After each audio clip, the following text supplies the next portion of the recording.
Learning outcomes. Upon completion, you should be able to gain a general understanding of the NERC-CIP standards CIP 012-3 on communication between control centers, CIP 013-1 supply chain risk management, and CIP 014-2 on physical security. Recognize the requirements of each of the three NERC-CIP standards: CIP 012-3, CIP 013-1, and CIP 014-2. CIP 012-1, Communication between Control Centers. Purpose: to protect the confidentiality and integrity of real-time assessment and real-time monitoring data transmitted between control centers. CIP 12-1, Communication between Control Centers. Applicability: Reliability Coordinator, Balancing Authority, Transmission Owner or Operator, Generation Owner or Operator. CIP 12-1, Communication between Control Centers.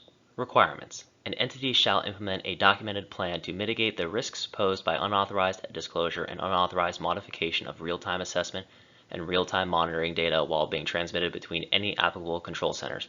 It is not required to include oral communications within the plan.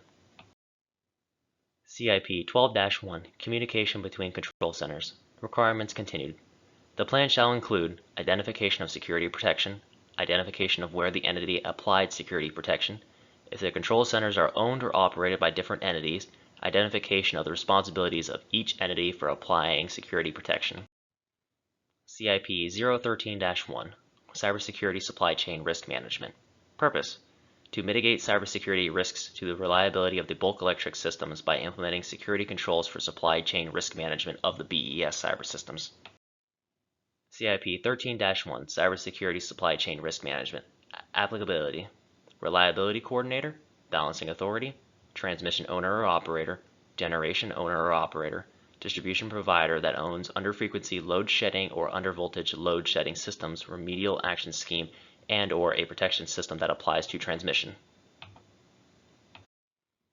CIP 13-1, Cybersecurity Supply Chain Risk Management. Requirements: an entity shall develop a documented plan for high and medium impact BES cyber systems to include a process used to identify and assess cybersecurity risks from vendor products or services resulting from procuring and installing vendor equipment and software, transitions from one vendor to another vendor. CIP 13-1, Cybersecurity Supply Chain Risk Management. Requirements: a process used in procuring BES cyber systems that includes notification by the vendor related to products or services that pose a cybersecurity risk, coordination of responses to incidents related to products or services that pose a cybersecurity risk, notification by vendors when access should no longer be granted to vendor representatives, disclosure by vendors of known vulnerabilities related to products or services, verification of software integrity and authenticity provided by the vendor, coordination of controls for vendor-initiated interactive remote access, and system-to-system remote access with a vendor. CIP 13-1, Cybersecurity Supply Chain Risk Management. Requirements: each entity shall implement its supply chain cybersecurity risk management plan specified in requirements R1. Each entity shall review and obtain CIP senior manager or delegate approval of its supply chain cybersecurity risk management plan specified at least once every 15 calendar months. CIP 014-2, Cybersecurity Physical Security. Purpose: to identify and protect transmission stations and substations and associated primary control centers that, if rendered inoperable or damaged as a result of a physical attack, could result in instability, uncontrolled separation, or cascading within an interconnection. CIP 14-2, Cybersecurity Physical Security. Applicability: transmission operator, transmission owner that owns a transmission station or substation meeting the following criteria: operating at 500 kilovolts or higher, or operating between 200 kilovolts and 499 kilovolts at a single station or substation where the facility is connected at 200 kilovolts or higher to 3 or more other transmission stations or substations and has an aggregated weighted value exceeding 3,000. Identified by its reliability coordinator, planning coordinator, or transmission planner as a critical to the derivation of interconnection reliability operating limits, or IRLs, and their associated contingencies. Identified as essential to meeting nuclear plant interface requirements, or NIPR. CIP 14-2 Cybersecurity Physical Security Requirements: an initial and subsequent risk assessment of transmission stations and substations existing and planned to be in service within 24 months shall be conducted that meet the following criteria. The initial and subsequent risk assessment shall consist of an analysis designed to identify the transmission stations and substations that, if rendered inoperable or damaged, could result in instability, uncontrolled separation, or cascading within an interconnection. CIP 14-2 Cybersecurity Physical Security Requirements continued. Subsequent risk assessment shall be performed at least once every 30 calendar months for any transmission station or substation identified, or at least once every 60 months for any transmission station or substation not identified that, if rendered inoperable or damaged, could result in instability, uncontrolled separation, or cascading within an interconnection. Identification shall be made of the primary control center that controls each transmission station or substation as stated within the risk assessment. CIP 14-2 Cybersecurity Physical Security Requirements: a third party shall verify the risk assessment performed. Verification may occur concurrent with or after the risk assessment is performed. The third party selected can be either a planning coordinator, transmission planner, or reliability coordinator, or an entity that has transmission planning or analysis experience.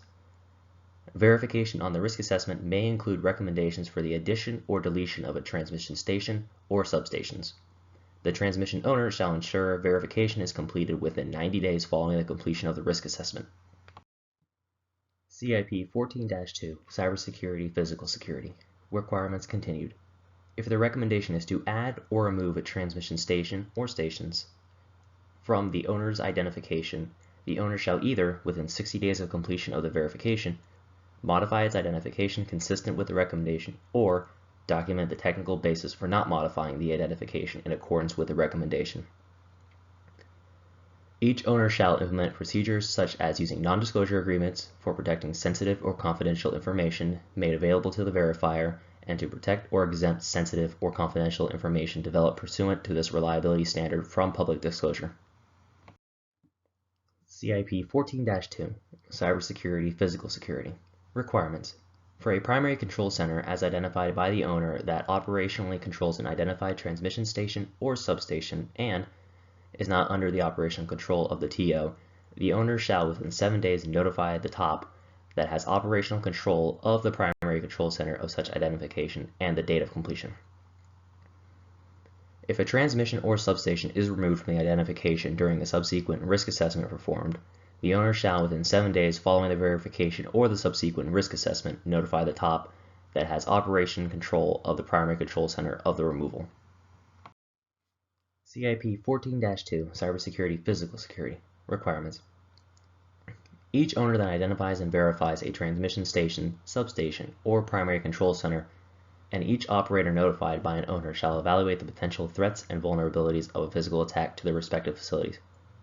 The evaluation shall consider the following: unique characteristics of the facility, prior history of attack on similar facilities taking into account the frequency, geographic proximity, and severity of past physical security-related events, and intelligence or threat warnings received from law enforcement, the Electrical Reliability Organization, or ERO, the Electricity Sector Information Sharing and Analysis Center, ISAC, U.S. federal and/or Canadian governmental agencies or their successors.